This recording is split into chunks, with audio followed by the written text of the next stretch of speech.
this is Massive, the world's largest cruiserweight, and you're watching and listening to Countdown City WrestleCast. I'm out.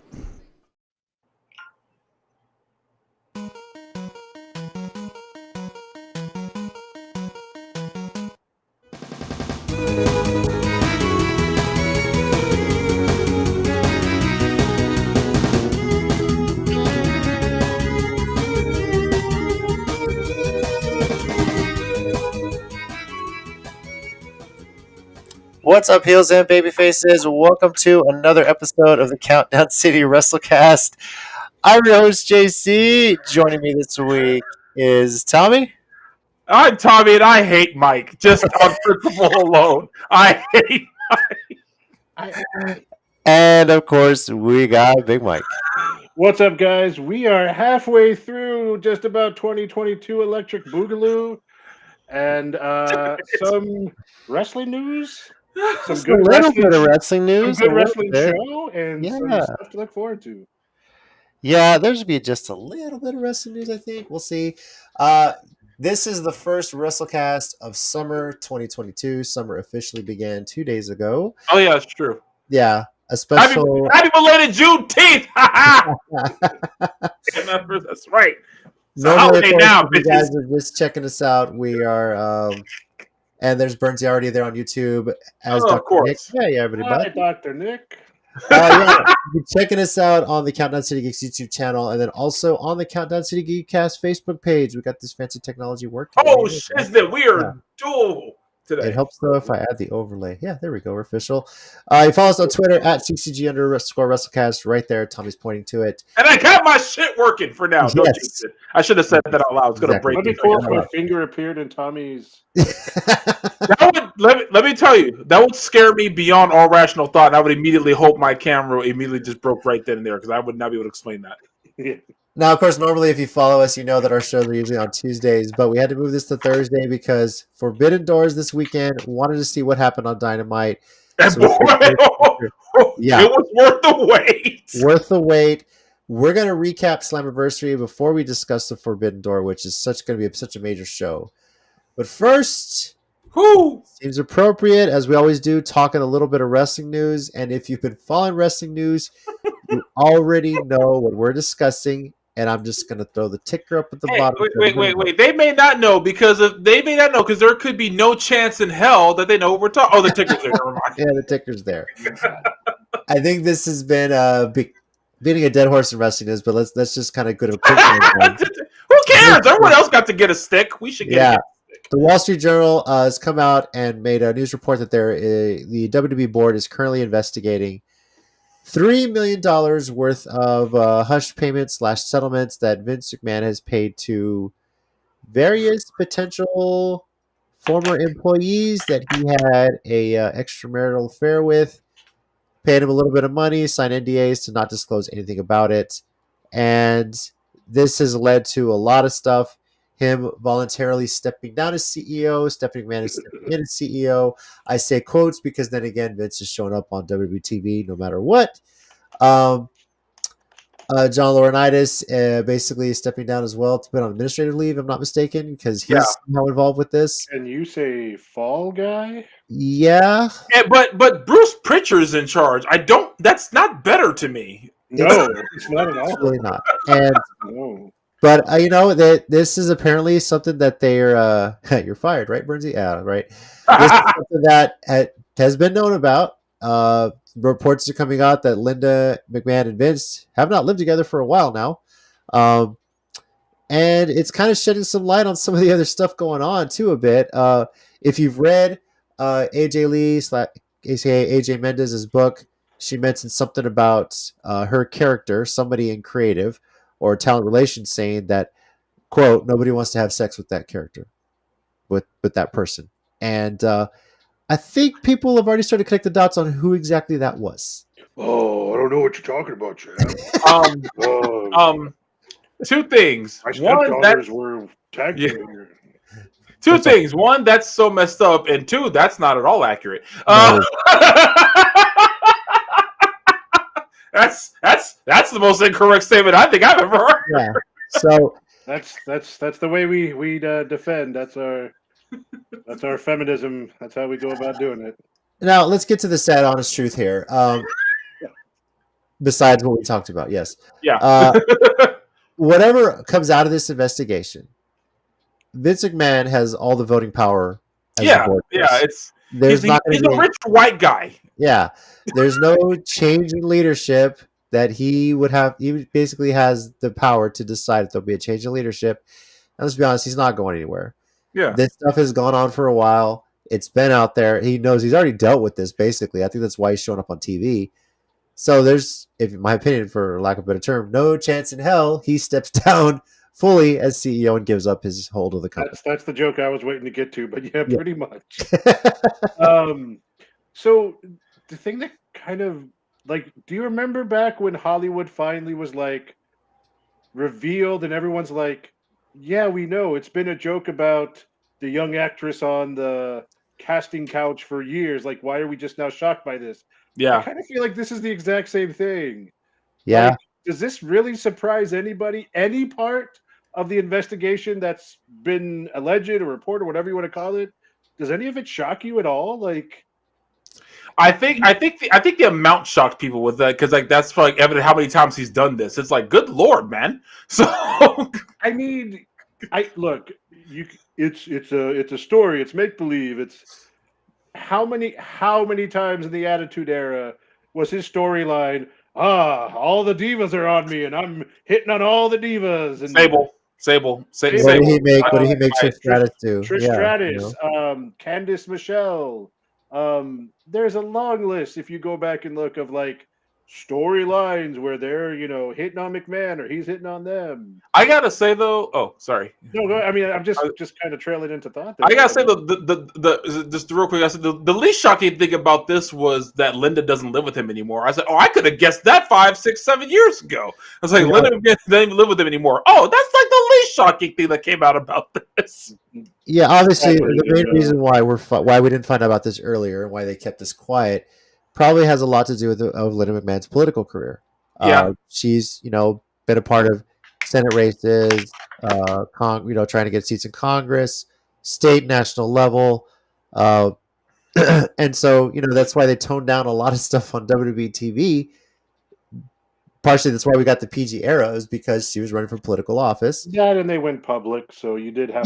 They went public too for that, but I think a lot of why we didn't hear about this before too is if the word got out about their private life issues, they're going to be wondering, well, is this going to take away from her what she's doing politically? Of course, she didn't hold political office until she was part of Donald Trump's cabinet as the Secretary of Small Business, which of all the cabinet positions Trump appointed, that's the one nobody argued with. So, I think everyone agreed with that one, but that seems to be the reason why we never heard about this before, at least that I can personally pinpoint. Now, my next question, though, is at what point is she officially filing for divorce? Or is there some sort of ironclad prenup where she's not going to get a damn thing? Let's see how this investigation plays out. I don't think anything really happened to Vince, but let's see what comes out of this, and then I say that's when the divorce shows up. Well, Mike, we talked about this when we had lunch earlier this week. One thing we were discussing where he might get in trouble for is if that person that he had a sexual relationship with got paid more than some other employees, partially because it's like I think I even made this reference too. It's almost like the joke about how do you get Capone, right? You don't actually get him for the big running an entire mafia thing. It's like the tax evasion or whatever. You know, all these things that are alleged about McMahon and the abuse of powers. And I mean, having extramarital affairs aren't illegal for a business person, but what could possibly get him is allegedly this person who was like an office worker or whatever got like a bonus twice the amount of like other people there. And outside of the alleged $3 million payment, which from what I've read in the reports came from his money. So like technically, I guess it wouldn't affect the business because it didn't come from WWE money, but the supposed bonuses that were paid beyond what other people were getting may fall into that quid pro quo. Quid pro quo. Quid pro quo, yeah. Right. I always have trouble saying thing, that which too. is which is highly illegal and unethical. So Yeah. I don't know. We'll see what eventually comes of that. Yeah, a lot to see potentially out of this, but you're right. If it's going to be anything, it's going to be something that he'll just get a slap on the wrist for, right? He didn't use company money to pay off these settlements. This was personal funds, which people get on kids for microtransactions on video games, and they spend a lot of money, but this is a lot. But I think the problem is if they prove that he paid it with company money, that could be the issue, though. Yeah. I do love the fact that was like one of the earliest history lessons I ever learned was how Al Capone didn't get taken down for all the murder and stuff he did, but it was like the IRS took him out. I was like, I gotta be honest, that put a fear of the IRS into me as a kid. I was like, holy crap! Nothing else got, but the IRS said, "Hey, hold on, bitch, we want our money. Hold on." Well, it's also kind of funny because that's also a trope that gets used a lot in like crime and police documentaries now too. It's where true. you'll see them going after the crime boss, and they're like, "Well, we couldn't get him for all the alleged hits he put out, but he had parking tickets." So, one of my favorite lines in V for Vendetta was they said the truest records of any country are the tax records, and I was like, dude, this movie's amazing. It's also one of my favorite movies. Very true. Very true. All right. Well, you feel free to share your thoughts on this. If anything have any predictions, will anyone besides John Laurinaitis or Bruce Pritchard be a talent relations guy? Well, ahead, okay, no, but I was going to say the one possible good that comes out of this, silver lining, if you will, is so Laurinaitis goes, you move Bruce Pritchard back up to talent relations, taking him away from NXT. Apparently, Triple H is back in NXT. I heard that. I did hear that. Yeah. So that could possibly be a good thing. And if all of this is kind of hanging over him, I know obviously he showed up twice on TV this week to say nothing, to say things that have basically already been announced, or just to say, hey, now then forever, am I right? Let's be completely honest here. If he shows up at Money in the Bank, that crowd in Vegas, you're going to have a lot of people traveling to Vegas for that show, a bit more of a smart crowd. You're going to hear a lot of the chants. And if you don't hear it at Money in the Bank, if this is still going on by SummerSlam, where people travel from all over the country to go to something like that, there's going to be a lot of the knowledgeable fans making some signs or they'll chanting this. On the... they're going to blur it out like they do all the Sasha Banks signs. Yeah, but they might start chanting something, who knows? But it's I think this is him trying to get cheers and stuff like that. It's like, no, dude. It's what Vince has always done. Like anytime someone's come after him, he just, defiant and all. But and again, we've talked about this for like a year or two now. He is like, apparently he's running the whole show still. Yeah. I guess in reality, he's with his wits, but like when he comes out, he seems like off. Like he's not completely in control of his mental faculties. Again, supposedly he's still in charge of everything. Everything goes through him. So I assume it must still be, communicating well enough. But like, I know this is a weird thing to say, but he just doesn't have the presence that you expected from Vince McMahon after all these years. And I get it, he's old, but he comes on stage now and he looks not 100%. I don't know. That's just me, but yep. No, I get what you're saying, because I feel like I feel like it. I think John Moxley said it best. He said Vince has just lost that thing that made him special back in the 80s, 90s, and even the early 2000s. It's like it's not going to get better if he's not there. He's like once Vince is gone, that magic is just gone. You got to have someone else who can set that ability. Those people are rare, but that's what you need. Like if Vince, it's not going to really get quote unquote better if Vince isn't in charge. It's like that magic is just gone. That magic that created Stone Cold and The Rock and stuff, because for the love of God, we got to do Brock Lesnar and Roman Reigns again. Jesus Christ! Sorry. That's been building up for a minute. Let's say that discussion for next week. Yeah. So okay. right. Yeah. All right. Well, let's move on. I think we all talked this enough, and it's one of those things that's just gonna see how the investigation comes out, see if anything does happen, but I doubt it. So I can't wait to see another white guy get away with it. Anyway, are we going to Slammiversary, or is there any other news you wanted to cover? we are. I mean, unless there's something else Okay, you well, just a heard quick about. thing to kind of like a positive spin. Yeah. Apparently, Sean Waltman and X-Pac is going to become a grandfather next month. Hey. really? Hey, Crazy. I met that guy. He's nice. And I just saw because he posted something yesterday, and then someone literally just tweeted him like, "Aren't you too young to be having grandchildren?" And he was like, "It would have happened 10 years ago if they did this when my son was my age." So I guess he had a kid when he was real young. Yeah. And so that's kind of, but good for him. Another one who's kind of seemed to have turned his life around. Yeah. Years later after it was not doing all that great. So. We started calling him Grandpa Waltman. Yeah. Grandpa X-Pac. Grandpa X-Pac. Well, Grandpa Waltman, Grandpa Pac, Grandpa Six Pac, Grandpa 123 Kids. I was gonna say 1, 2, 3, Grandpa.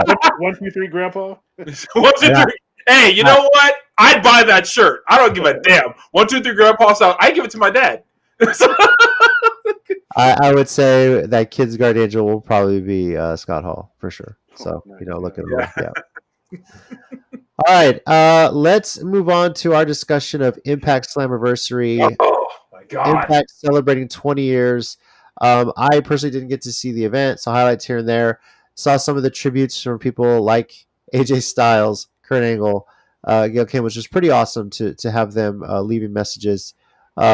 Someone wondered why Joe didn't leave one, and he just addressed it on Twitter saying he wasn't asked. Who knows why? He said he wasn't asked and he wasn't available too. I feel like that's an important thing to note that he also said he wasn't available. So yeah, but it's not like they didn't forget about him. The opening package about the pay-per-view, they had his old footage in there. So all those old TNA logos, right? It kind of takes you back. And I swear that video was from like their 10-year show. I swear, no, I mean that in a good way, because I was like, I know I've seen this video package before, and that's how long. That's how much I paid attention to video packages, because I was like, I know I've seen this before. I know I've seen this exact video package before. Dude, when you did the screen just now, I thought something went wrong. I was about to be mad. I was like, son of a bitch! I finally got this working. I'm sorry, man. I mean, he's got technical difficulties, PTSD.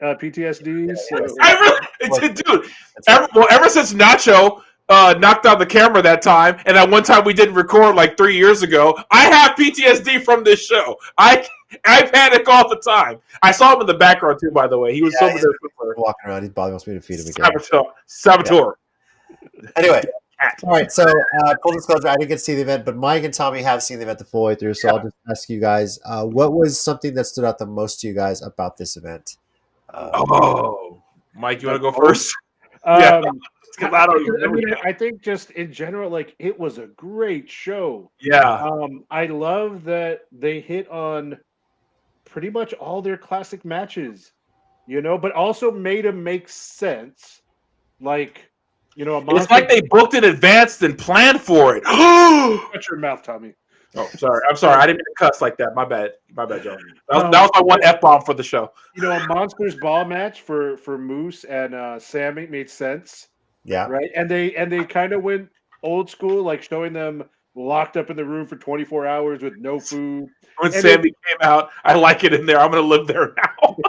And it even played into like right at the beginning where Moose kind of comes out to the ramp and he's like blinded by the light. So Sammy attacks him from behind. It was a fun thing. Starting off with the Ultimate X. Great way to start, right? I saw the order of the matches, how it came out. Which, by the way, on the pre-show, Rich Swann retained the Digital Media Championship, and Shark Boy won the Reverse Battle Royal, by the way. So, how great is that? Yeah. But yeah, great. I mean, they hit on a lot of their classics, and then the regular matches were also really good. Mm-hmm. So, yeah, I mean, it's just, I don't know if I have anything really negative. Maybe some things weren't as great as others, but I don't think there's anything that was bad to me. Yeah, I mean, if you want to, like, what didn't stand out? I mean, a pure fanboy moment was David Richards showing up, because I don't know who doesn't know this by now, but I was a diehard American Wolves mark. I still am to this day. I still proclaim those are two of the greatest pro wrestlers that we've seen in a while. AMW, America's Most Wanted, showing up. I nerded out like it did 6 to midnight immediately, like so quickly. But it's like, go ahead. Well, no. I don't know if you're going to go about this, but one thing I noticed when they came out after the tag match, right, and they did their entrance, and it was funny because they had their, like, I guess it was their old entrance or whatever playing on the screen behind them, and they did the exact same pose, and then they kind of closed in on Wildcat's face, and it looks like he was unsure. I don't know if he's been wrestling as often or what he's been doing. Oh no, actually, he hasn't wrestled in like 10, 15 years. Okay. Yeah. Because he had this look like he was unsure. But then when the crowd started chanting, holy shit, he was like, okay. And then he, like, you could see his face get excited. Yeah. I thought it was so cool. Right. I know James Storm has been wrestling. Oh, yeah. He didn't miss a beat. I think Chris had his time in WWE, but then after his release, I think what it was for Chris Harris is because he showed up on Impact like a sparse few times. And one time he did was when James Storm had his 1000th match. Mm-hmm. And he came backstage, but I think because I remember James Storm talking to someone about this. I think it was during like an online interview. Like they just couldn't figure out a way to get it back. I think he was really thinking like, I think after that whole WWE experience, he just probably thought he couldn't hack it anymore. Because they gave him all this momentum, then they just cut him off at the knees immediately.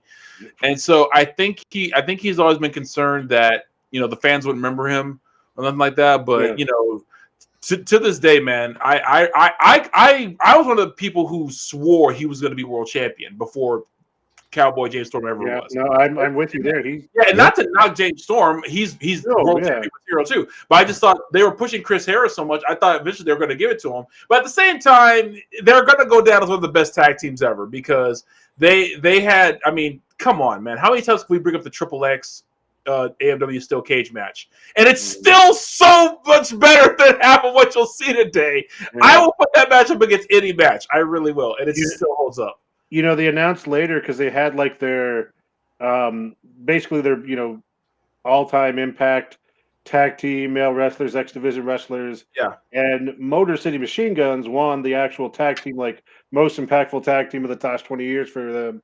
But like when you think about the options you had, you couldn't have gone wrong. Like AMW, Motor City Machine Guns, Beer Money later on, LAX. You just could have Team Canada, like versions of that. It's so hard to narrow down any it's really hard to get that answer wrong with anything Impact related. Like who was the male Impact, most impactful X Division female tag team? It's so hard to get that wrong because given the choices, it's like a lot of people may have moved on to other stuff, but when they were in Impact, I take it back for male. AJ Styles is the only right answer. I'm sorry, because that dude absolutely put them on the map. He really did. I really no disrespect to anyone else, to the Kurt Angle, Samoa Joes, no offense, even Jeff Jarrett, who started the damn company, but putting the company on AJ's back was absolutely the right move because AJ was the biggest homegrown talent in that company's history. Oh yeah, for sure. Like I feel like with like him, Jerry Lynn, Amazing Red, Low Key. If those four hadn't been at the start of the X Division, I don't think it would have been nowhere near as successful as it became. If it wasn't for those four, and of course you brought in like other guys like Kid Cash, Psychosis, right at the beginning, it wouldn't have connected with the audience as much. But with those guys, it did. Yeah. What result were you guys most excited about as far as match results go? There's a few in there. Tommy, you got a couple to choose from. Rosemary and Ty Valkyrie winning, and then of course Jordan Grace winning the Knockouts World Championship. So those definitely stand out for me.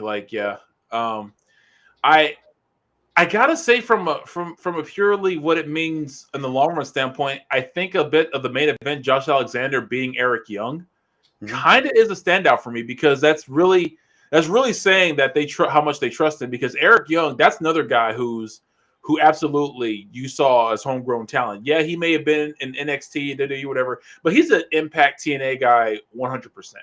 No question. So I feel like Josh Alexander winning was like the crowning moment for him. Like it's the 20th year anniversary and he kept the belt. Come on. I think What for about you, me, Mike? the one that Yeah. stands out is Rosemary and I was about to say Frankie. Jesus Christ! Taya Valkyrie. I don't know where her NXT name just popped into my head for like the 3 minutes she spent there. 3 minutes. The reason that kind of stands out to me the most is because I have a little bit of a personal vendetta against the influence. Yeah, Right? Yeah, because of what they did. What shoulder am I looking over? that one. Yeah, He Right? hates the influence so much he forgot their name. Exactly. I understand All that. I understand that. discombobulated. Yeah. Well, I like that. I like their win because it feels like I really do think those two are like legit friends, and it felt like it meant a lot for them to win those belts. So I thought that was pretty cool. I obviously their dynamic is what kind of like. It was really cool to see Jordan Grace be Queen of the Mountain. That was awesome. But Mike Bailey climbing on top of the Ultimate X to like skin the cat. First of all, the level of arm and core strength for that damn match always makes me hurt just watching it. It's so. Yeah, and then the Good Brothers being the Briscoes, which to me was a bit of a surprise. I thought the Briscoes would hold that for a while, but Well, it makes me wonder how long the Briscoes may be in Impact. Like, maybe it's not a long-term thing. Then. no, for sure they're going to be at the next event. So Okay. before we get into the next event is an Impact Plus event, against all odds, July 1st, and right around the corner. 4 matches have already been announced for it. By the way, so yeah, it's actually next Friday. So Yeah. might be part of next week's show. I do want to give a shout out for them being back in the asylum one more time. Yes. As a person who always wanted to drive, that was like the one reason I ever wanted to drive to Nashville was to be in that building for TNA. And so to know that I know we announced that, but it's just like to hear that name again. And this is what I love. The tribute they gave to Don West and Mike Tenay. Oh my God. Well deserved. Because I know not a lot of people put them in their favorite commentary teams, but they should, because those two were so over the top with how much they look. This coming from a guy who loves the Japanese commentary of any Japanese promotion. I have to love Tenay and West because they got into it for fans who had no idea how this whole show was going to go, and they knew. Had a blast doing it, and I loved hearing them, man. They were like one of the reasons I had to watch Impact. Because they loved it so much. So, and prayers out to Don West. They say he's dealing with lymphoma. Yeah, Tommy, we're getting a little delay on your audio, but that's okay. I'm sure it'll clear up. Don't worry about it. Don West is dealing and fighting lymphoma again, from what I understand. Sorry, so I guess he had it a couple years ago. What happened? It had gone into remission. Mine kind of went crap. Yeah, okay. Tommy, you're delaying a little bit, at least on my side. Yeah. Okay. Can you hear us? Yes, you can. Okay. Don't worry. It'll clear up, I'm sure. Don't worry. In the meantime, I will say that Against All Odds is July 1st. Might talk a little bit about that next week. So far, what's been announced is Sami Callihan versus Moose in a Clockwork Orange House of Fun match. I can hear y'all, yeah. Okay. Yeah. Jordan Grace defending the Knockouts Championship against Tasha Steelz. So there's the run back. The rematch. 10-man tag team match, Honor No More, against James Storm, the Briscoes, and the Good Brothers. Nice. Ooh.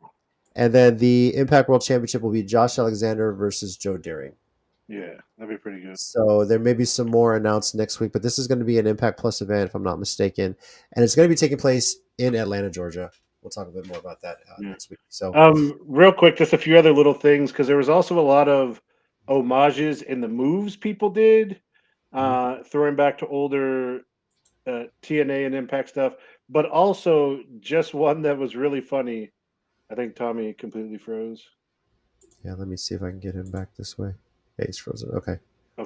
He might have to leave. Yeah. Okay. So real quick though, if any of y'all watching are familiar with Mia Yim and Shelton Benjamin's friendship over the years, they, she's come out and said, because like a lot of people, I guess, when they first started talking crap on Twitter, were like, "Are you all the relationship?" She's like, "No, he's just been real helpful. He's like a big brother to me," and they just crap on each other all the time. Well, in the Queen of the Ladder, Queen of the Mountain match, she pulled off his running up the ladder to flip to the outside. Yeah. But obviously couldn't quite do it as quickly and nimbly as Shelton. So if you watch it, it's just funny because he's kind of just like sneaking up and then like flips into the crowd. It was really cool though. And he was like, "All right, I got to give you credit." She was like, "That's all I ever wanted." So Yeah, people are also saying they want to see Jordan Grace use Samoa Joe's muscle buster more. yes. So yeah.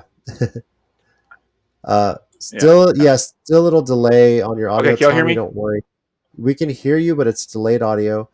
If it helps, you can always go back out, come back in, but it'll clear up. Don't worry, Are don't you worry. trying to be like a dubbed movie or something? It sounds like it. He's watching a lot of Japanese wrestling. That might be what's going on here. So, yeah. Yeah, I don't know if you could do Kai and Kai in 2022. So let's. All right. Well, let's look at our pick results here. I went 3-5. Tommy went 5-3, and Mike 7-1. Only one he missed was the and tag. You good brothers. Yes. What are the good brothers doing winning titles in 2022? So let's get into our WrestleCast ratings. 0 to 5. I beat WrestleMania 17, 0 being December, just member. And I'm not going to give a rating on this one because I haven't seen the event full. Wouldn't be fair. I do plan to watch it still. Hopefully this week I'll have some time. In the meantime, Tommy, I know your audio might be delayed, but still feel free to give us your rating for Impact Slammiversary. Okay, so can you guys hear me at all? Yeah, we can hear you right now. Yeah. Now?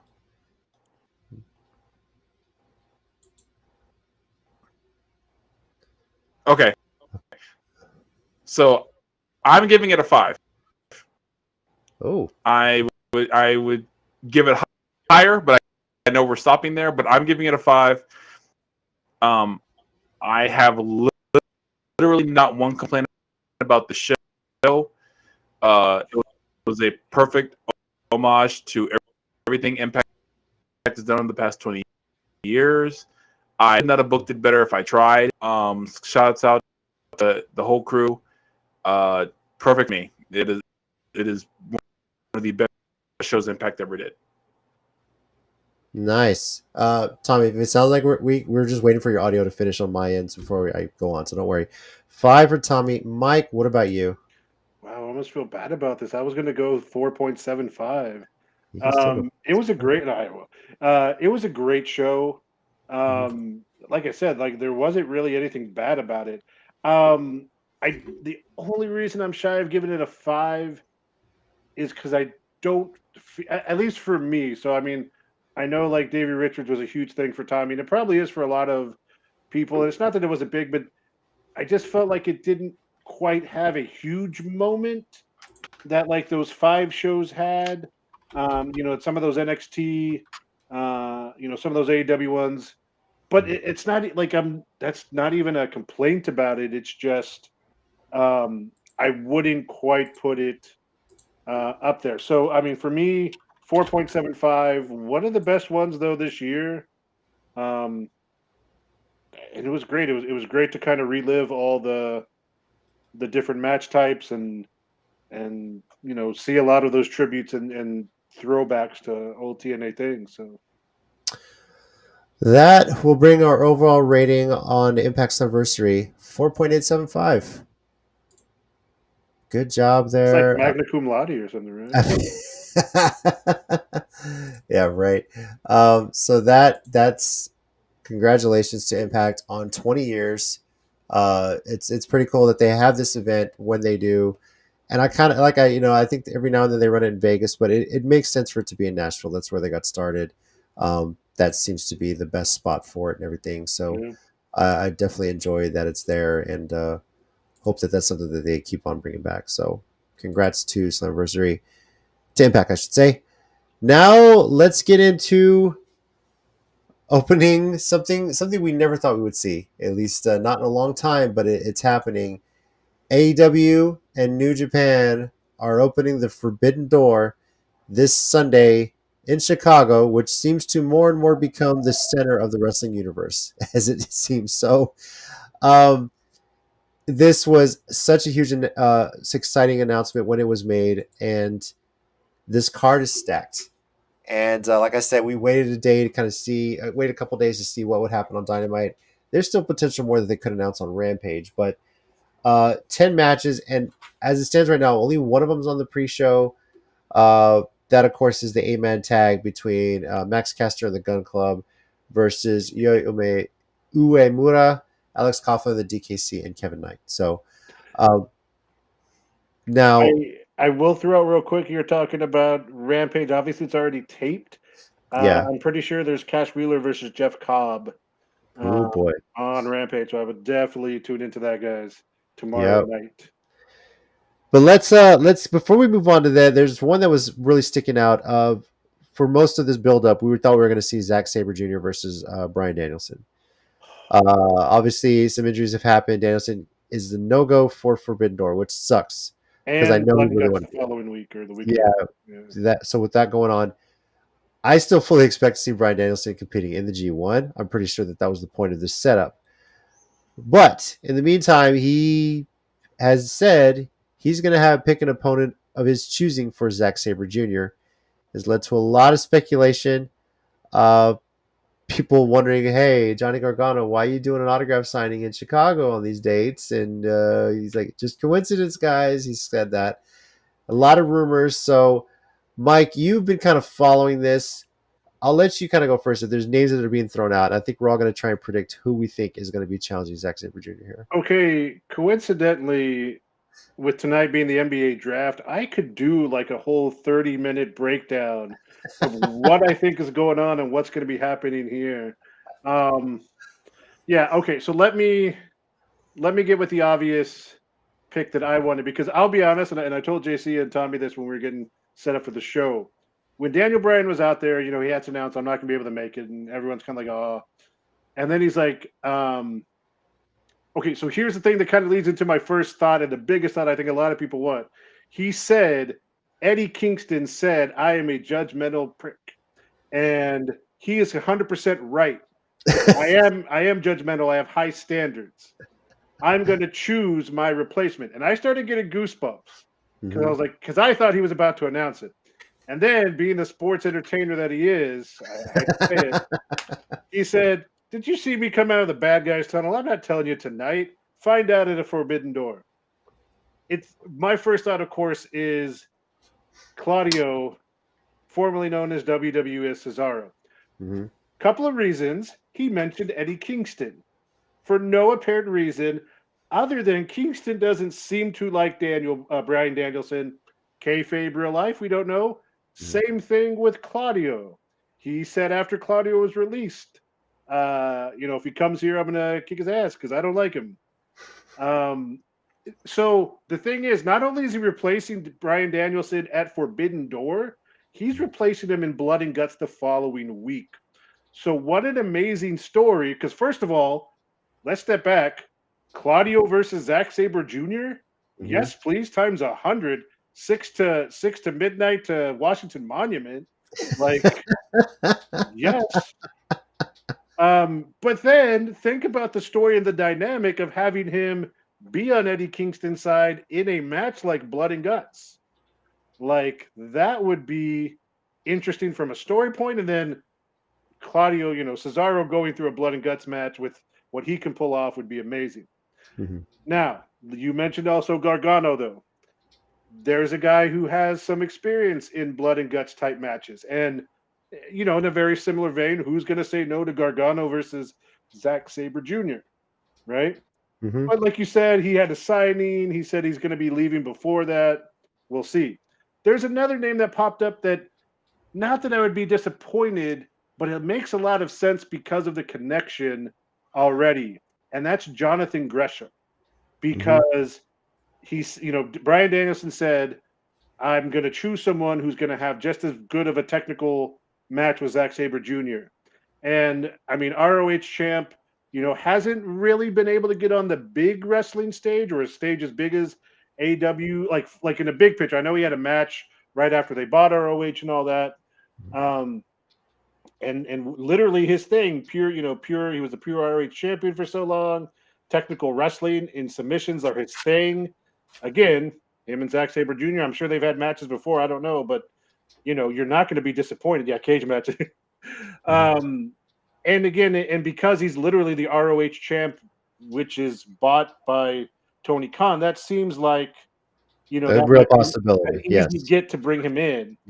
Again, obviously my number one and my biggest hope is Claudio, because I think that makes the biggest impact overall, storyline, match wise.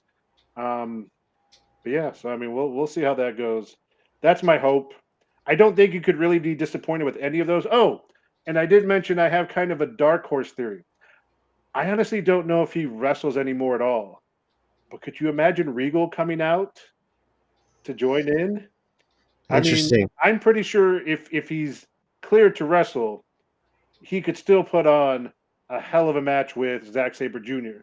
Because, Regal was trained in that old British, exactly like what Sabre, Jr. came up through, that old British technical wrestling. He's trained all these guys that came through NXT and stuff and the WWE program. Him in Blood and Guts, that maybe, but I mean, technical match. I mean, it's a dark horse, but he's literally right there. So yeah. Tommy, any thoughts on who you think the opponent could be for Bryan Danielson? Uh, the replacement. anyone we just mentioned, I don't care. I'm good with all three. And Mike, I double checked. The last time Gresham and Sabre went at it 1-on-1 was 2018 in Ring of Honor at Final Battle, and Sabre won. So, but actually, I checked. They've had a lot of matches with each other. I would feel like of all the people we've named, I would feel like Gresham and Sabre Jr. have, because they've been not in the WWE system the longest of obviously of all these. Yeah, but like a lot of them have been in Europe though. Like they've wrestled a lot in Germany and England. I believe it. Yeah. Say it is Gresham. Does Sabre ask for the ROH title to be put on the line? He has to. Come on. I mean, it's right there, right? Yeah. I think he does, because he's been PWG World Champion before. You remember that time he had that belt, the Rev Pro belt, because he was Zaki 3 belts for a while. He had, I forget what the third belt was. It might have been was it the Evolve Championship? I can't remember what it was, but he was Zaki 3 belts for a while. And come on, man, with the belt on the line, you can't tell me that wouldn't be that much better. Because you could easily see either guy walking out of that match with that belt. And that belt would just gain that much more prestige. I don't care who wins. Speaking of the other name real quick, Gargano, Rebel Heart has to be a WWE theme, doesn't it? Unfortunately. I want to say yes. Mega Ran or whoever. No, who's the one helping AEW? I'm sure he can come up with a new anime. Oh, Mikey Ruckus? Oh yeah. I'm sure. Although I'm sure Gargano might have his own music at this point. I mean, he might, but I love the way y'all used to talk about it being an anime opening theme song. And until the day I die, it always will be. I don't. That was, you know what it is?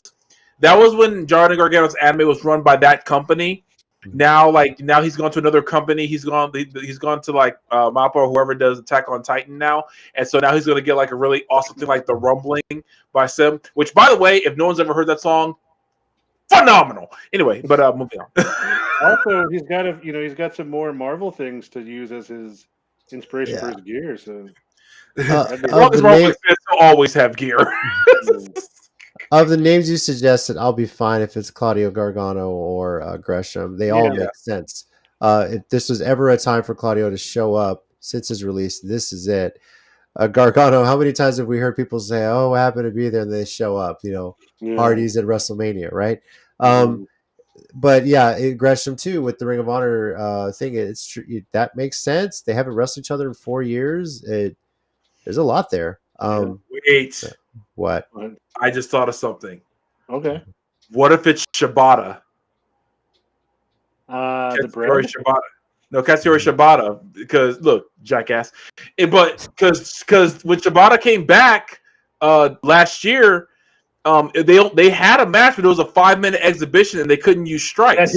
That he said, whatever, I'm just gonna have a wrestling match. No, that was that match. But then when he wrestled his student, he said, screw the rules, we're fighting. And so what if he's like, Zach, now we can fight, you know? I know you know a little bit more about him than I think we would, but I trust you. And I mean, Zack Sabre Jr. by himself is a good get. So I mean, you put anybody competent or good on the other side, like that's good. I think Zack Sabre Jr. could have at least a 3-star match by himself, at least 3 stars. All right. Well, some of the other matches going on: Les Sex Gods, which is Chris Jericho and Sammy Guevara, and Minoru Suzuki. Back to using that name. Taking on Eddie Kingston, Wheeler Yuta, and Shota Umino. Okay, I'm sorry, real quick though, because this match is going to be good because it's Eddie Kingston, Wheeler Yuta, who's just becoming a star. Oh yeah, Umino, who the last time a lot of people probably remember him was being taken under the wing of Jon Moxley when Moxley first left WWE and went to New Japan. And at that time he was what is it, the Young Lion? And he looked like a little kid being dragged around. That dude who showed up Wednesday night, like that was a kid. That was a man ready to fight. Like in the couple years since that happened, he's really come into his own. It seems like he's been wrestling in Rev Pro, and that's why. But did any of y'all see the closing segment of Dynamite? Yes. So Tanahashi and Moxley were teaming, right? They get jumped or whatever. Chaos comes down. What I call AEW chaos. Roppongi I mean, you're not wrong. And then Jericho's so they come down. They start brawling. Basically, it's trying to set up 2 matches or involve 2 matches at the end. But Tanahashi and Moxley spend I feel bad, but it was almost like Brock and Roman. I don't remember the first time, the third time, the 17th time, where they wrestled for the belt.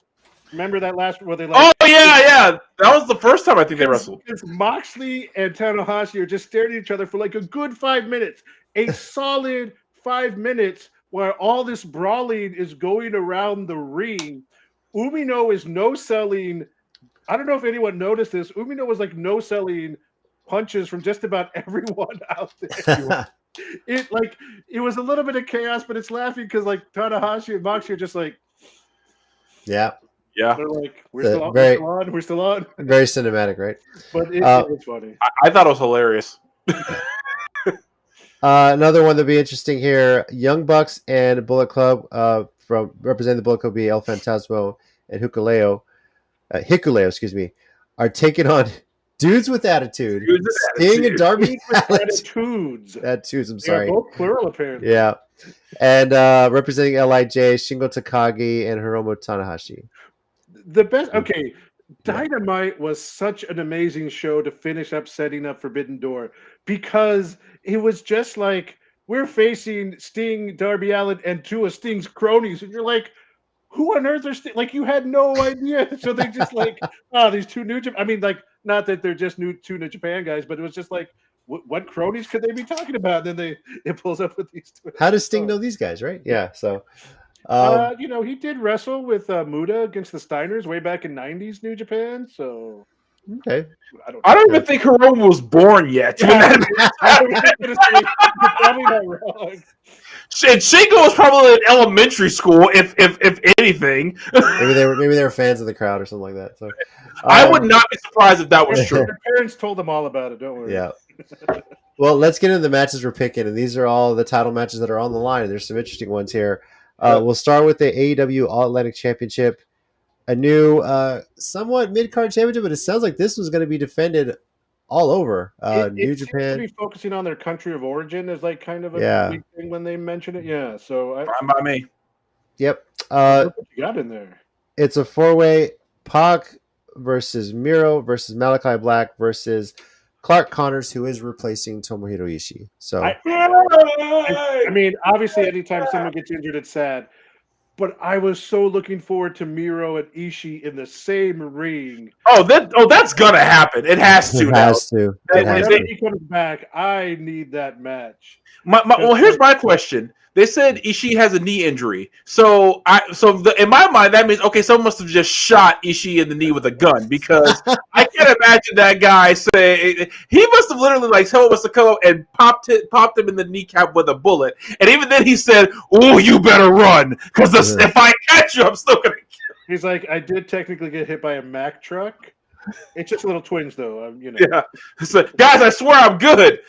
Your knee is hanging out of your skin, and I can still go to America. That's not the natural way the knee bends, Toma. He's Yeah.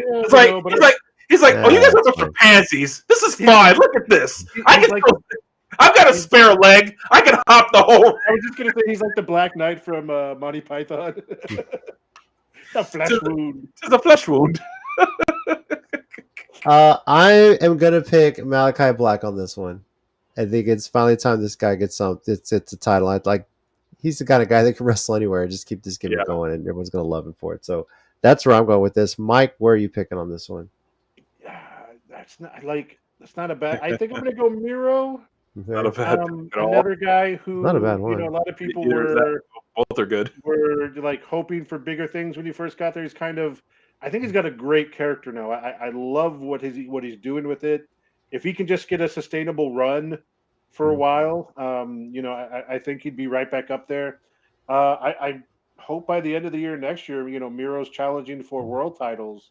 He's that good, and his character, like I said, what he's developed with his character is, really different, interesting, and I really like it. So, Tommy, your pick on this one. I'm actually going Pac. Oh, nice. I can't believe I thought we might do this, but I can't believe we did.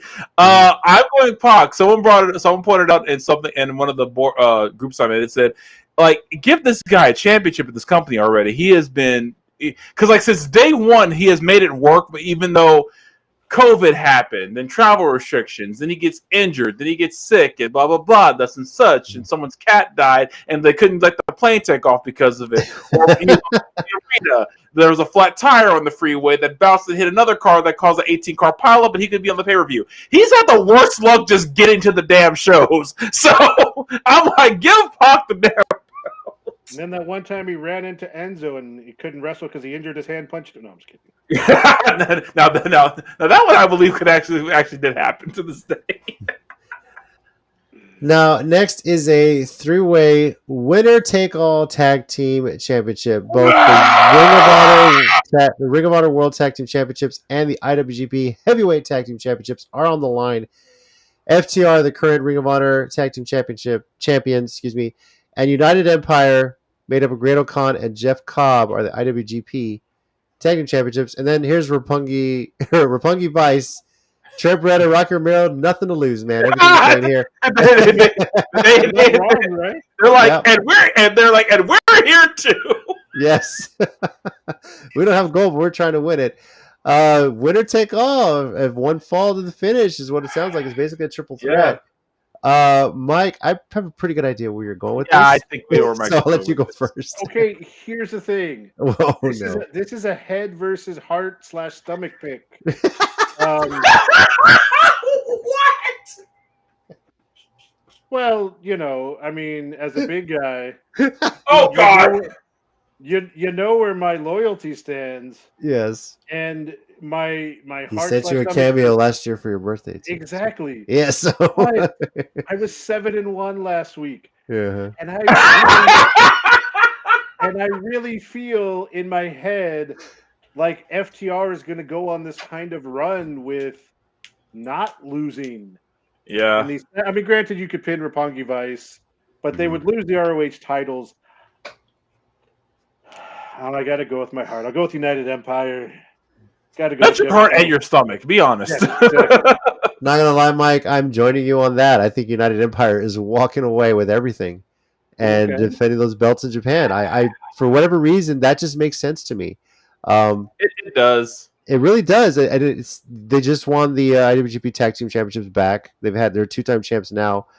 Give them something else. Like this is a short of Jeff Cobb and who was the other guy? Great O'Con. No. The other guy we said that would be oh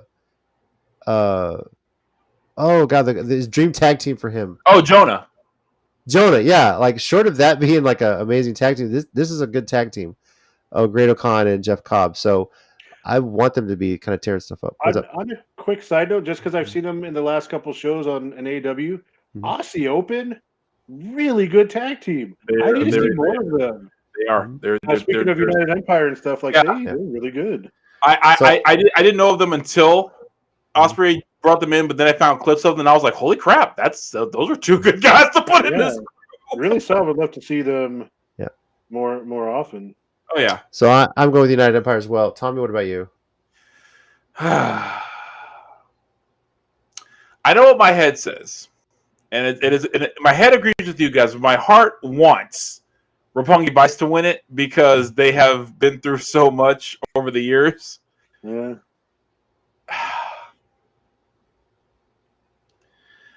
But then again, they're always the bridesmaid, never the bride. I'll go United Empire. Forgive me, Rocky Romero, wherever you are. I mean, it's gonna be FTR, man. I know. If Roppongi Vice wins, I will try to do a video begging forgiveness. If you're watching this along live or if you're catching it afterward, feel free to comment, whether you're on Facebook or YouTube. Let us know your predictions for Forbidden Door as we go through this. Now, the match that I think is personally going to steal the show, IWGP United States Championship, Will Ospreay versus Orange Cassidy. It's the match that's happening that I didn't really know I wanted until they booked it. And I'm like, holy crap, this is going to be fun. So, real quick, one rumor I heard was that they wanted Ray Phoenix to be to face Ospreay until the whole CMLL decided to be a stupid thing. But either way, this is not in any way, shape, or form a bad replacement. I mean, no. I know he used to be under a mask in Chikara. I feel like Orange could probably do about 75 to 80% of the things Ray Phoenix does. Maybe not as quick or not quite as flippy, but Orange Cat. I mean, that's like the beauty of Orange Cassidy's character. Mm-hmm. Yeah, it's like when he turns it on, like he's really impressive. Oh no! Ever since the Marshall talk, I've been convinced he's like so good. Yeah. That's why I think he's going to steal the show. I don't see him winning the title though. Right. But whether this goes 10 minutes, 15 minutes, this is one that I think everyone's going to be talking about. So I do have Ospreay winning here. Tommy, what about you? Ospreay, same reason. I feel like this is going to be like kind of a showcase for both guys. For anyone who doesn't know who either guy is, which is possible. I mean, I don't know how you don't know who Will Ospreay is at this point because between him and Jay White, oh my God, the top heel game right now. Like I almost made a One Piece reference. Oh my God, I've joined those people. Also, we can just randomly throw Christian into the mix of top heel. Okay. So you know what? Now that you said that, here's my reference. Like One Piece has like the 4 emperors of the sea. I was going to like the 4 emperors of heels, and that was going to be honestly still MJF, but now Ospreay, Jay White, and now Christian Cage are my 4 emperors of heels. So remind me after we're done with all of Forbidden Door. I think it was Botchamania who retweeted this meme about Christian and Edge, but we'll come back to that in a minute. But just remind me. All right. Mike, are you also going Ospreay, or you think Cass is going upset? Yeah, I think if you remember some of those early times where Orange would get into the matches, he would impress, he would be amazing, but fall short. You know, very similar to a Darby Allin type thing. I think he's going to look amazing. It's hard not to with Ospreay as well as your partner, opponent. But yeah, I think Ospreay will get the win in the end. All right, I'm sorry. Go ahead. I was gonna say, I like what you said about Ospreay. I really think that's why Ospreay Shiko Takagi became like the mainstays of the main event scene in the past 2 years because they were killing it every year at the Best of Super Juniors. New Japan was like, Jesus Christ, we got to get these guys in the heavyweight division so they can main event all of our shows. The only women's match on the card is for the AEW Women's Championship. Thunder Rosa defending against Toni Storm. Tommy, what are your thoughts on this one? My thoughts are I like it, I love it, and I want Thunder Rosa to win it because that just seems right to me. I know all the rumors that suddenly came up out of nowhere. So give that, take that all with a grain of salt. But I still like this will be a good match, especially because she's supposed to be going to Thunder Rosa's supposed to be going to Japan soon to face Miyu, who was just recently in AEW for, I think, the Dark tapings or something like that. I don't see her losing that soon. Toni Storm is a great opponent, and honestly, is one of the best. I don't see her winning that soon, though. All right, Mike, are you wearing the shirt? I assume you're going with Thunder Rosa also. Yeah. By the way, shout out. Nice, I Love the love it. shirt. I do. Love the Texas shout out there too on the gear. Yeah, on her gear. Yeah, I agree. You know, first of all, with Tommy, like some of the stuff that's come out the last week or two, kind of really frustrates me because it only, I don't know, it only seems to be geared toward one person a lot. And I think honestly, she's just a very passionate person about the way she feels about wrestling. If you ever see her interviews, you can kind of get that out of her. So, as far as I'm concerned, as long as she's champion, I'm officially ride or die with Thunder Rosa. So yeah, I'm picking her. Same like Tommy too. I love Toni Storm. I'm glad she's in an AEW. If you heard some of the interviews she did, talking about her time, basically why she left WWE. It's good to know that she's very similar to Athena too. Not feeling burned out and actually feeling a love and a passion for wrestling again. So I think they should have a great match. I think they'll work together well. But yeah, Thunder needs to win this and keep going for a while. Yeah. Solidify her reign. Same. I need Thunder Rosa to carry this for a while. I think Toni Storm's time will get there eventually, but just not yet. Thunder Rosa, especially like Tommy said, going to Japan, great way to represent. Now, the interesting part is ever since those comments started to come out about, some mentions about how initially didn't want to put the belt on her, she's starting to see a little more TV time, a little more here and there. Going to be on the next cover of PWI magazine, which is a pretty awesome step too. Mm. So, and no offense to Jade Cargill, I kind of hope she loses her belt before Thunder loses hers. Yeah, to Athena, please. To Athena, preferably, yes. Because on top of obviously Athena deserves it. Then you get to hear Stokely Hathaway complain, and I just want to see that promo once she loses the belt. He's great. That man is a national treasure. And again, like I posted the other day, WWE, how was that man not on TV any chance you got? I don't get it. IWGP World Heavyweight Championship is a 4-way. Damn it! Tommy, they had to make this a 4-way and boom! Got it! Jay White defending against Hangman Adam Page, Adam Cole, and Okada. Man. I'm not okay! I'm going to let Tommy go last because I know he's struggling with this one. But Mike, where are you going here on this? I'm gonna go with Jay White to retain. And I think, like we've talked about before, I think because of his character and how good of a heel he is, I think he's gonna steal the pin. And I can't believe I'm gonna say this because then that leaves the other two. I think he may steal a pin from Adam Cole. Baby. Because I liked the dynamic of Cole thinking they're old Bullet Club buddies, and Jay White's like, like we're cool, but I'm Jay White and I'm the head leader of Bullet Club and I'm kind of more important. And I think that would be an interesting story because also just kind of going back something we mentioned earlier, Young Bucks just said one night only back in Bullet Club, not still members of Bullet Club, right? They're undisputed elite. They were just like one night only. We're teaming up with some old Bullet Club buddies. So I can't see them putting the belt on the IWGP belt. Obviously, you could always put it on Okada. You can never go wrong there. Yeah. Don't know if I can see them putting it on Hangman or Cole right now. I think the interesting story there would be interfering with Cole and taking away his pin. So I think they're gonna really tease Page getting the win, and I'm in the same spot where I think Jay White's gonna win, but I think he's gonna steal a pin from Adam Page, flip it. But I think Page is gonna be.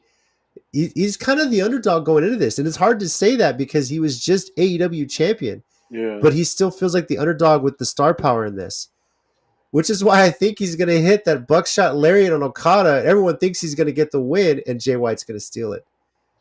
And think about that. It's Rainmaker versus Buckshot.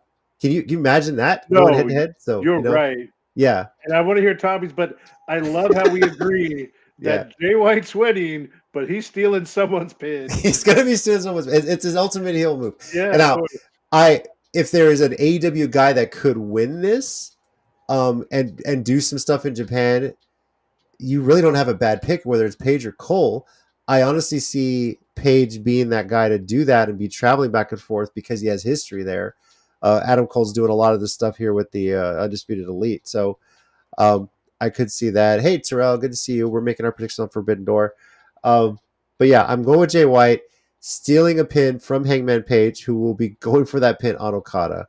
And then Jay White's going to be using that in his promos about how he pinned Okada to retain the title at Forbidden Door. And I see the smoke coming out of Tommy's ears and the fire in his eyes. So he's ready to make his pick, I think. So go for it, buddy. Okada, forgive me. I gotta pick Jay White. Okada, forgive me. But I have a reason. Okay.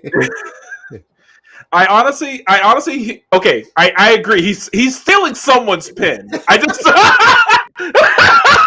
unanimous. I love it. Yeah.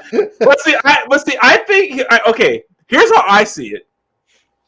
Like, I honestly see him stealing like a pin from Adam Cole, but he hits the Blade Runner on Cole and like pins Page or Okada or someone, because I see Adam Cole hitting the boom, but I absolutely see Jay White hitting the Blade Runner right on Cole and like pinning whoever it is.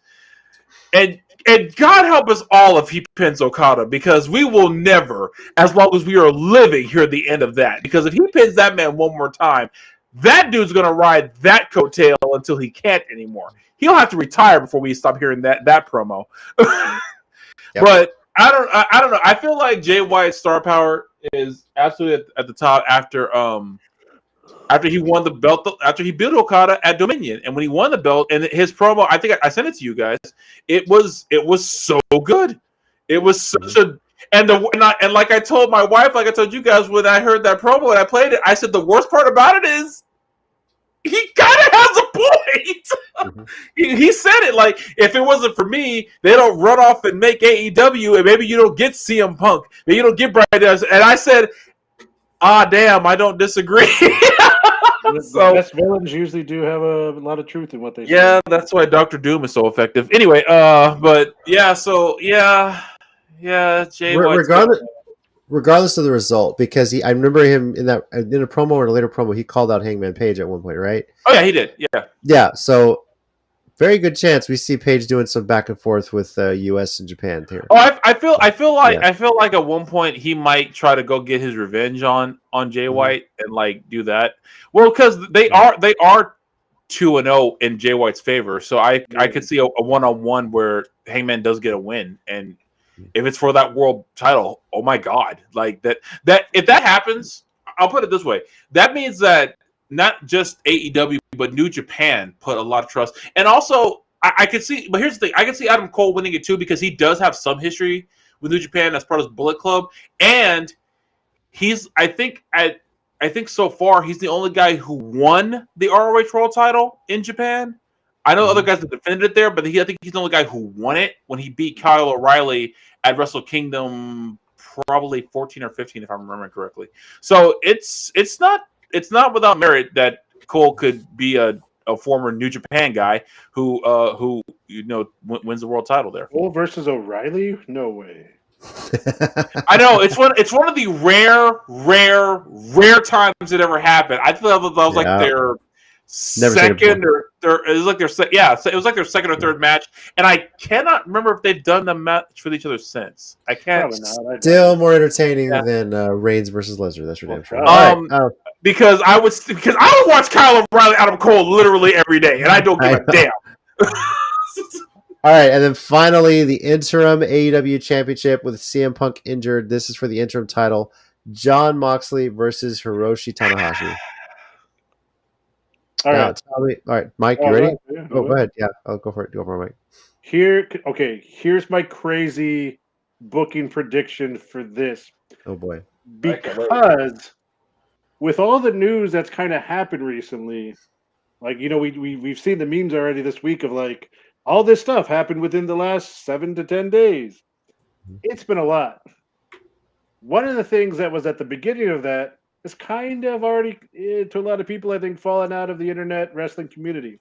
So here's what I'm guessing. Even though he's not going to be aware of it, Tanahashi, he's going to obviously be aware that he wins. Tanahashi's going to win because MJF is going to show up, hit Moxley when Tanahashi and the ref are down, and start the storyline of screw the old WWE guys and kind of screw AEW in the process by putting the interim championship on Tanahashi, which isn't a bad thing, but the idea that it's on a New Japan guy and not an AEW guy. Yeah.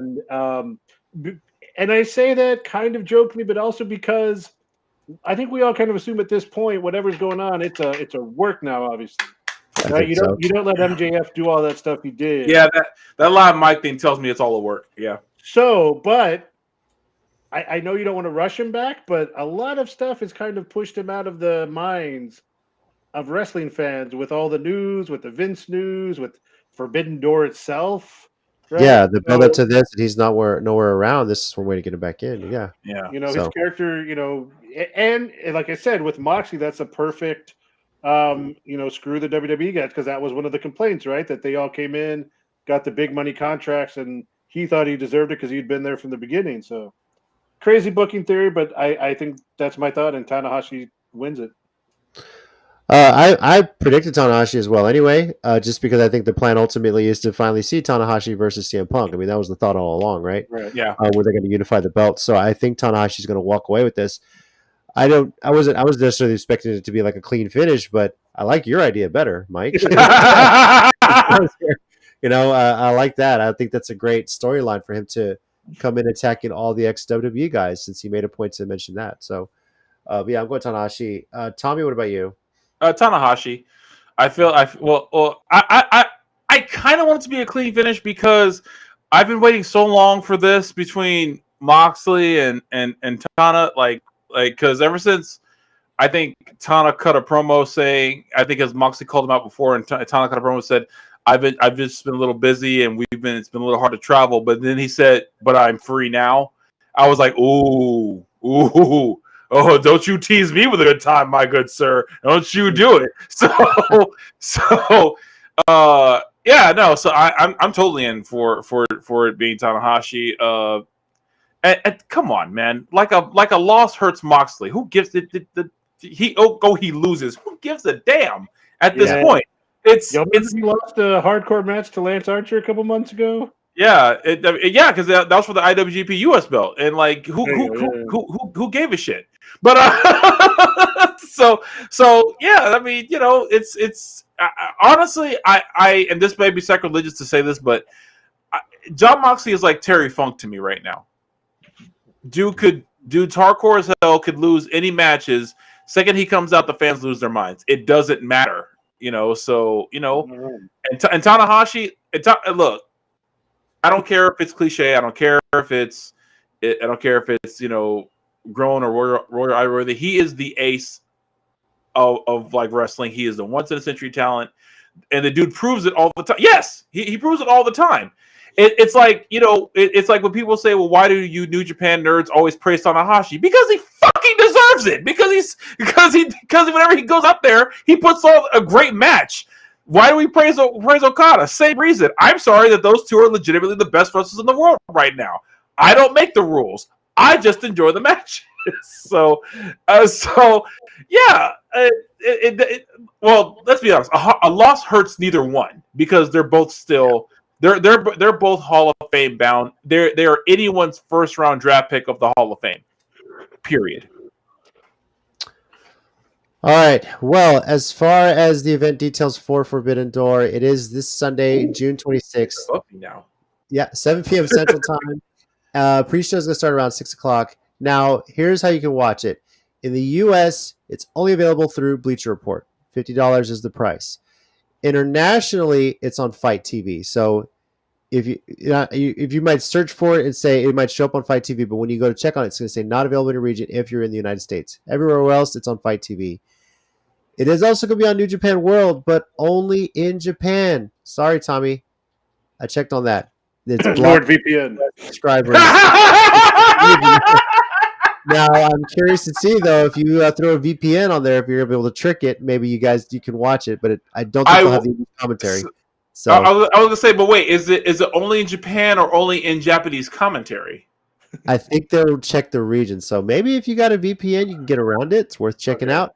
But other than that, in the U.S., it's only available through Bleacher Report. Okay. That being said, I wouldn't be surprised if you could check your archives on New Japan World to watch it later on. It'll probably be up in like a week or so on there. They put everything else up. I don't know all the details of that contract, but as I understand it right now, even if you have a New Japan World subscription in the United States, you will not be able to watch Forbidden Door live through New Japan World. You will have to get it through Bleacher Report. I think it'll be up later because it's still considered a New Japan show. Even if you can't watch it live, you can probably watch it later. Probably watch it later, yeah. But I think for the pay-per-view, because I think AEW is technically the one running this. Yeah, it'll probably be like in 2 or 3 weeks. It probably won't be anytime real soon, but Yeah.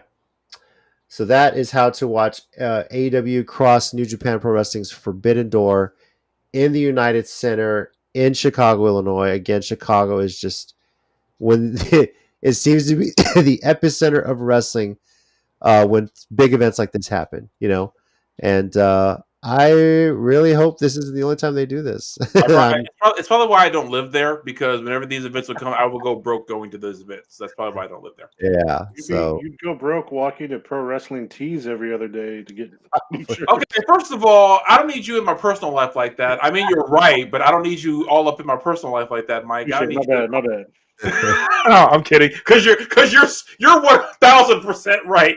It's like they'd be like, "Hey, Tommy, just get paid again." Yep, I'll take that one. And I should be talking. I just saw the new Jeff Cobb one. I was like, God dang it! I can't go on that site, man. I gotta. It's like a drug. I gotta stay off of it, man, because that's my pusher. They need like a better, like Amazon has their wish list. Mm-hmm. I need like a Pro Wrestling Tees wish. I think they have some like that. I used to save the URLs of shirts I wanted, and I would order them later. That's what I always used to get around. With that, then it's time for us to move into our 1 minute warning segment here. Mike, do you have anything this week? Yeah. Okay. Sorry. Go ahead. Yep. Whenever you're ready, 3, 2, 1, and go. So we kind of talked about it earlier, but it just kind of makes me laugh to bring it back because in talking about Cesaro, of course, back in his last run in WWE, I was basically that Hawkeye meme from Endgame of "Don't Give Me Hope," and they gave him the title match against Reigns, and then they did nothing with him.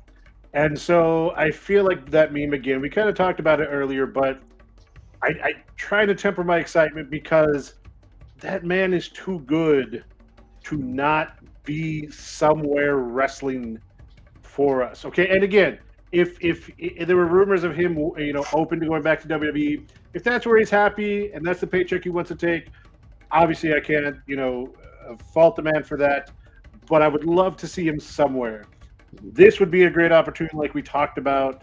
I said even since we was in WWE, he needed a run through New Japan. And so I would love this to open the door, no pun intended, to him doing that. It doesn't have to be in the G1, but just some matches with New Japan, maybe a little tour. So I'm trying not to get too excited because obviously we said there's other possibilities, but I really want it to be Cesaro or Claudio on. Sunday. All right. New Japan, though, the G1 would be actually a great fit for him, too. Oh, it would, but yeah. Terrell, no. We need to watch the countdown. I think he's talking about the countdown to Forbidden Door. Yeah. Ted, during yours at facts. So, Tommy, you got something this week? Yeah, a little something. Yeah. All right. Ready and go. Okay, so this is really much about Forbidden Door, and it's basically this: just enjoy it. Me and a friend were talking. There, we were like saying, like, are all these the matches we would book or how we would book it? No, of course not, because first of all, some people are injured, and some people just aren't available for whatever reason. And if we were booking it, it would have to be a 2-day event. So no, it's not exactly how we would. But like he said, it's not just a series of bunch of tag team matches. It's matches that'll have title implications and heavy storyline implications going forward. So yes, it's not exactly how we would book it, but is it going to be a fantastic show? Absolutely. The main event is still Jon Moxley and Hiroshi Tanahashi. That alone is going to be worth the pay-per-view buy, because those two are at the top of their game right now. So either way, no matter what happens, enjoy it. And you got time to spare. And honestly, I don't have to do 1 minute warning because you took the words right out of my mouth. I'm sorry. No, it's perfect. I mean, but that's the attitude to have. Let's just be honest. That's the attitude to have, is enjoy it. We may never see this again in our lifetime. I hope this is something they do every year. I hope maybe Impact gets involved too, but maybe they work out the AAA CML shit so some of those guys can do this too. But yeah, I know. Okay, sorry. I'm good. I'm not. Yeah. So, what if? Well, it isn't Chicago. Okay, never mind. Oh, I was going to say one other thing though, Tommy. Like, honestly, if you were booking this would be like a week-long Forbidden Door wrestling festival, where like some of these guys wrestle every other night for like a week, and you just like. Or maybe every night. First of all, wait. What are you saying? He's having them a different night in every city and shit. Wait. What are you saying, Mike? That I would have some kind of round robin tournament of repeated matches instead for guys at different nights? Are you saying that I would continue to saw it all week? Because that, my good sir, sounds like a fantastic idea, and I absolutely would be doing. I mean, you could do a tournament, or honestly, you would just have 7 nights of like, well, here's this list of dream matches I've thought of. Hold on. The scroll is still rolling down the hallway. All right, guys. Here's what I want on the show. That's the Bible. Exactly. You're going to look like Jericho with 1,004 holds list. Yeah. 1,004 matches I won. Okada versus Okada. Like, why does it say, okay, for this multi-man match, why does it literally say everyone? What does that mean? That means everyone. Who is that? But I'm sitting here going, I'd be like, all right, Cobb versus Miro, Cobb versus Archer, give me every big guy. Come on, get in line, guys. Let's go. Cobb versus this giant. Oh man, I would book an Ultimate X match with New Japan Junior Heavyweights immediately. That would be that's why I would have to have Impact involved in this, because I would can I have an Ultimate X match, please, and thank you. You're like, all right, Bryan Danielson, we're having the Zack Sabre Jr. match now. Mm-hmm. Bryan Danielson, we're having an Okada match now. Yes. Yeah. It's like Okada just be like, thank God this guy's paying me. Otherwise, I'd be like, why is he having me wrestle everyone every single night? Because I said, now get out there. What's the New Japan tag team that you don't like? Friggin' El Phantasmo and Taiji Shimura. I'm not calling them their dumb name. What is okay? What's the name? It's the world's cutest, or Bullet Club's cutest team, something like that. Yeah. I was just gonna say these guys versus FTR. Well, you know what? No, something did come to mind that I really do need to do a 1 minute warning on. I just thought about it, so here it is. Tony Khan, you say you're a big fan of wrestling. Athena's talks so much about how much positive it is and how you're a fan of this. Where the fuck is Toru Yano? I just got to throw this out there. It just hit me that he is not advertised for Forbidden Door. The man is a 2-time king of pro wrestling, 2 years in a row, back to back. And why is he not in Forbidden Door? A serious question here. Why do we not see Toru Yano versus Orange Cassidy? Nothing against Ospreay. I wouldn't mind seeing it. We're missing out. So wherever you are, Toru Yano, I hope you crash the party. That's my wishful thinking for this event. And I will say this: if Toru Yano gets involved somehow, some way, this event is an immediate 5 when I do my wrestling. So there it is, everybody. And I'm still holding out hope that he wins King of Pro Wrestling. Go ahead, Mike. All right. Hear me out, JC. Backstage segment, running into Stokely and the Baddies. Stokely Hathaway and Toru Yano in a backstage segment. Maybe turns into some sort of hardcore match impromptu. Okay. 5.0 rap match of the night, straight up. Okay. 5.0 Okay. They do that, but they are both cutting promos, but neither guy has a hint and a half what the other guy is saying. But they are so into it. Like what's his name? Who translates from New Japan says Toru Yano say he has no idea what Stokely Hathaway is talking about. You know what's even better now that you say that? They're not enemies. They become best friends, like they completely understand each other, even though they actually have no clue what the other is saying. But that might be the best segment. I mean, Stokely Hathaway gives him a business card. Toru Yano gives him one of his DVDs, and they're just like they slowly nod at each other, and just like walk off. And Jay Cargill, Red Velvet, and Kara Hogan are just like, what the hell just happened? I mean, that's going to rival the whole Ezekiel Elias thing on the same screen at the same time as like the best thing the last 2 weeks. To be honest with you. So not that this part is funny, but Red Velvet's apparently injured. So on Dynamite, they were talking about a baddie search to bring a third one in. Toru Yano was a third baddie. Let's freaking do it. I mean, what if he's the guy Bryan Danielson chooses for Zack Sabre? Oh no! That would be heel, Daniel Bryan. No, that cannot be happening. No, that cannot be happening. He'll win his match and have a perfect. He'll win his match, have a perfect AEW record, and then never wrestle in AEW again. That cannot be happening. That cannot be what happens. That cannot be happening. There's no way that's going to happen. There's no way that. JC, you just made Forbidden Door a 6-star classic. I sure did. I sure did. No, can you imagine? No, wait. What if he comes out and Zack Sabre Jr. like the first thing he screams is, "Get away from this motherfucker!" I left you in Japan, you son of a bitch. Oh God, great stuff. Well, I can see Toru Yano jumping in on the 8-man tag to annoy Suzuki because like Suzuki would love to murder him one day. I fully believe that's how Suzuki will go to jail. Oh, okay, but like let's name a person that Suzuki doesn't want to murder. He wants to murder Toru Yano more than the others. In all fairness, he probably wants to murder the members of Suzuki-gun. Just even though they're his team, I mean, except Zack Sabre Jr. That's like his surrogate son.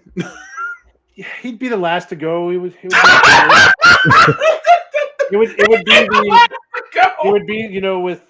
it would be the least painful. It would be one, but fair enough. He'd be the last to go. That's good. Thank you everyone for joining us on the Countessy Wrestling. This was a fun episode. Let us know your predictions for Forbidden Door if you go back and watch this later. And even if you watch Forbidden Door, let us know your thoughts on the show itself. You can tweet him at us at @CCG_WrestleCast. Comment here. Next week, we'll recap Forbidden Door and preview Money in the Bank and possibly talk a little bit about Against All Odds if there's anything else that gets added to it. We already mentioned the 4 matches. But Money in the Bank, good Lord. If there's ever a way to top this, Forbidden Door just kind of stepped in and said, all right, beat this. Let's be honest here. Yeah. So, Okay. Obviously, we always love ladder matches and Money in the Bank. But apparently, go look up a Shotzi. She doesn't go by Blackheart anymore. But a Shotzi tweet where she was talking about the women's Money in the Bank. Because there's already 4 people in there. It's Raquel Rodriguez, Lacey Evans. What's her name?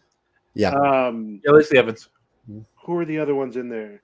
Oh, I don't know. You look it up. But anyways, she basically was like, I could win this match because all of them are going to be and like she mentioned like these dumb things that each of them would be distracted doing. Like Raquel's going to be trying to do like lift weights and Lacey's going to tell another sob story about her childhood. No, that's awesome. I was like, oh crap. So yeah, go find the Shotzi tweet. I think that might have been yesterday. Maybe even earlier today. Oh, good stuff. Good stuff. So, again, WWE, you got great talent, man. Just use it right. It shouldn't be this hard for them to top any other company. It should not be this hard. They should be able to easily outdo every company. I'm serious. I mean that in all earnest. They should easily outdo every company. Thanks everyone for watching and joining us again. We'll talk about Forbidden Door next week, preview Money in the Bank. I'll maybe talk a little bit against All Odds as well. Busy weekend in wrestling for 4th of July next week. So, but thank you everyone. It's always a pleasure, and I'm so looking forward to this event. Ever since they announced it, it's been pretty amazing. So, down here we got Tommy. I made it through mostly, kind of. Yeah. We got Mike. Thanks, guys. Be good to each other. And let me get the music going. And I'm JC. And as always, heels and baby faces, remember, pro wrestling is real. People are fake. See you next week. Adios, Gunther.